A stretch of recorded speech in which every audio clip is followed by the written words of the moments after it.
get that out of the way. This might descend into me babbling and stammering and rambling, and just I may have a full-on emotional meltdown on stage here. But so if y'all want to, tweet out hashtag Crizzle meltdown, that would be nice. See if we can make this viral. See if we can, top the Oscars. Yeah, I don't know why I agreed to do all this because I guess I've never really been in love. I don't think I've been in love. I know I've had plenty of crushes. It's like April Casanova, as 7th grade life science class, 8th period. Just after you not have a question of somebody named April Casanova. And of course, obviously, with the name April Casanova, she had titties. And just like, she'd sit behind me and the table behind me, and I'd turn around and I'd look at her and I'd just be like, I need some of that. And it's just like we dispersed for a winter break, and like 2 weeks later, she was gone. She moved on. The next someplace where else, and not a day goes by. I don't think about April Casanova. Yeah, it's like that. And go back to the love thing. I'm not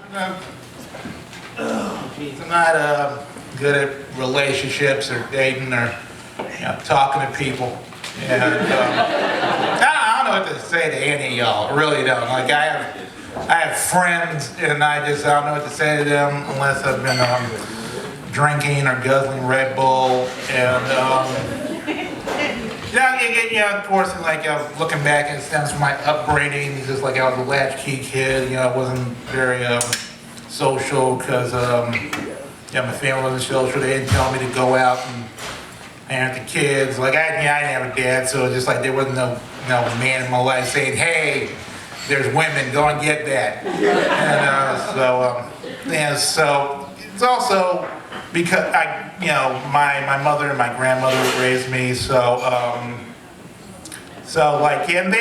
they weren't exactly the most loving. They had the most dysfunctional relationship I've ever witnessed, because they couldn't stand one another.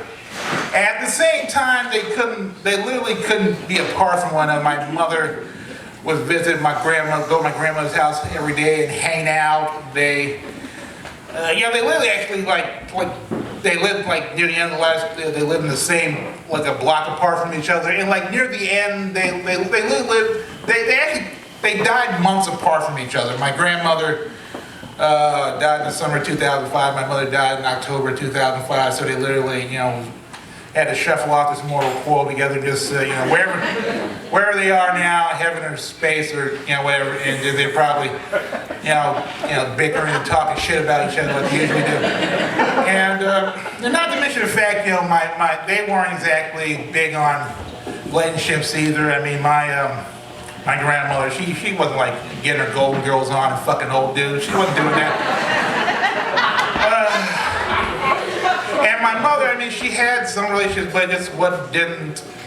She wasn't, how should I put this without black women kicking my ass all over the place? It's what black women love with a grain of salt.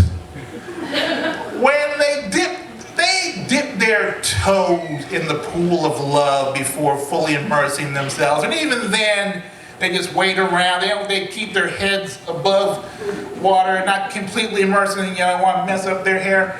And my mother was like that. I remember one time she had this one relationship with this one guy. I wasn't even one of those kids who get mad, oh, you fucking my mom. That's all you want to do. Just say, you're not gonna take the place of my real dad and stuff like that. But no, I sympathized with dude. I knew what he was getting into. And my mother was good luck, man. There was this one time, I tried to hook my mother up 20 years ago. I knew I had some friends who worked at an art house theater. I said, I was gonna hook you up. I was gonna get you guys in to see a screen of The English Patient. Because I thought, like, at that time, if you wanted, like, to get a girl moist, you take her to see the English Patient. I don't know if you've ever seen the English Patient. There's a scene, Ray Fiennes carrying Chris's Got Tom Sutton, and Chris says, yeah, I always loved you, just like it, just splash. But she was like, no, I ain't having it. So it was just like, so yeah, you say they broke up. And so like that. And it's just like that because like I've never, I don't really, I have women friends, which is unfortunate. You know, and I don't hang, just like I don't hang, I mean, I have female acquaintances on the Facebook and everything, but I don't like have ride or die, like, gals, which is kind of, it's kind of a point where women don't even want to put me in the friend zone, which is, just like, it's like, what's wrong with me? You don't want to, like, string me along and leave me with that sense of false hope. And they just choose not to do that. I mean, I'm just like, I understand, I can be, at the moment, I can be like loud and off-putting and just some 300-pound black guy, and sadly, just, I have a creepy, rapey face. I understand that. I accept that, because I understand you don't want that in your loft. In your apartment. And I've dated women, like, black and white women, and let me tell you, there's no difference. You think there'd be difference, but there's none. It's like, you'd be unnerved by how much black and white women have in common. For starters, they don't want me inside them. And I used to date a lot of black women back in Houston because there's no black women in Raleigh. You got to go to Durham. Black women, I don't feel like going to Durham. And it's hilarious dating black women because like black women have absolutely no qualms telling you they don't like you. Like they'll tell you straight up no, like they don't like ain't feeling like that. Like there was one time I took a sister out to a rave. I don't know if you remember when those happened 50, 60 years ago. And like at this big entertainment complex. And there were kids all around the place. And she chose to sit in the balcony in this one spot the entire night. Couldn't move her like to go out running places. So we left. And as I was walking her to her car, she started calling the nigga she was gonna get with after she was done with me, which is like that, like apparently that was the warm up to the booty call she was having. And that wasn't enough. As I walked her to her car, like she went around into the trunk, popped open the trunk, pulled out this black dress, and like started undressing like she is getting dolled up for the booty call, and I'm just like, bitch, I ought to slash your tires because you're disrespectful as fuck right now. But I did not, damn it.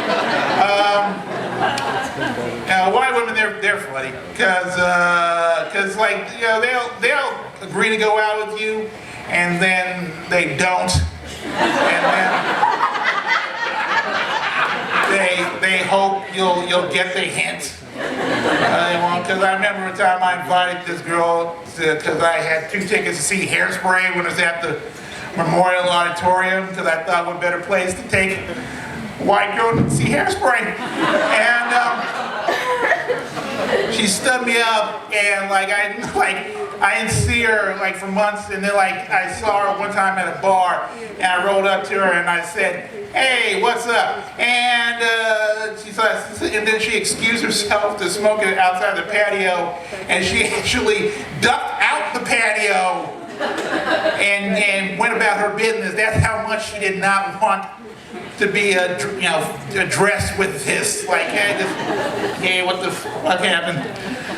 Oh, man, it's gotten to the point where like the nutty, unstable gals, which are usually waitresses, they and if y'all waitresses are not y'all, but I don't want to come in and fuck up my life. Like what the hell's wrong with me? You want to make my life a living hell? Is just like trying to have a complex about that, which is fortunate.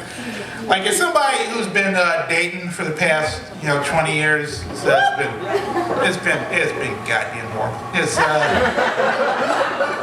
Remember this one time I was fingering this girl at the Bank of America. It was at my apartment, and I was like trying to do that, and she wasn't paying attention to that because she was too busy trying to figure out how she was going to get her house back from certain people, and I was really trying to get a rhythm going, and she was all up in her head state, and just like I had to get my fingers out there, and the smell for 3 days. It was yes, that occasionally happens. Sorry. I'll keep it real.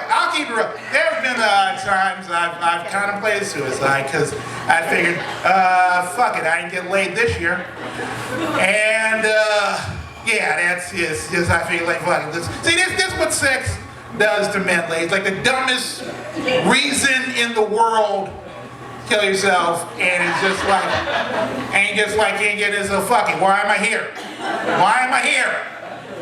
That's why I think once a week, say around like Wednesday afternoon at 3 p.m., just like everybody gets laid. So they have just like this one, we call it the fucking hour. Just 1 hour, and then we just all disperse and go about ways, and men don't act like fucking sociopaths, and women don't have to get worried about getting raped all the goddamn time. There'd be balance. I like it. Balance. I wasn't expecting an applause break, but thank you. I appreciate that.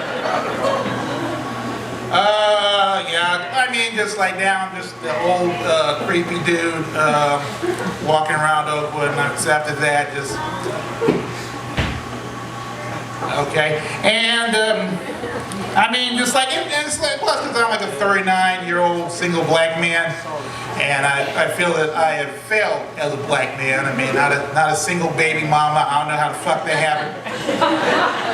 Just sometimes I wonder. There have been times I wondered, just like at this point, just like if I have to wonder about the G word and everything like that. But just like after all, I was a film critic for a daily newspaper for 7 years, and practically with straight black man likes movies. And but then I realized I probably couldn't. I don't think I could pull off being gay well. It's like this is how I dress. And just like my place is a mess. Like I hate reality TV, and plus there's the whole thing like I'm don't really do the whole sex with dudes thing. Like if that is what you do. Like if I'm not knocking that, what you do, that's do you, boo boo, do you? But just like I have too much sympathy for the bottom, and that's how you get somebody down. Like, it looks painful. That's all I'm saying. It looks painful to me. And plus, doesn't the room smell awful afterwards? Doesn't it? Can anybody verify this from out there? Done it. So, anybody out there just thought y'all millennials were experimental adventurers? Thought y'all might do. All right, I'm gonna go home and take a nap. But I'll leave y'all with some advice because I know that's what y'all want to hear from me right now. Is advice. Just be civil to one another. Just because a lot of times these people in relationships, and they don't like each other. They just in a relationship because they don't want to be alone and shit. So they don't like each other. And on the other spectrum, there are those couples who are just way too into each other, psychotically so. Because they're the ones that always say that, you know, like everybody's trying to destroy their love shit, and just like some dangerous ass people in my book. But just you know, just basically if you can find like a middle ground, like finding somebody you like. Somebody just like, and if you can like wake up every morning and see this person lying next to you and you go, oh, this motherfucker's still here. And you're okay with that. That's the person you should be with. Somebody you're cool with. Because like my ideal person, another plot break. I wasn't expecting all these plot breaks. But just like if you expect like my ideal person, deal mate, or man, I don't think this person's out there, but I'm gonna go ahead and imagine it. It's somebody like will be sitting at a restaurant and you know, we'll be sitting down and just she'll be talking and then I'll just look deep into her eyes and I'll just say, you know what? You're full of shit. And then she just looks back and go, ah, you got me, I'm full of shit. God, I don't know what the fuck I was talking about. I was talking out my ass. And just like it's, yeah. I don't think, no, I'll worry about that person saying, why did you say that? That is just so, just like, what is it? She does the head thing, you just have to like buy her some more bread. Okay, that's where I'm gonna end it.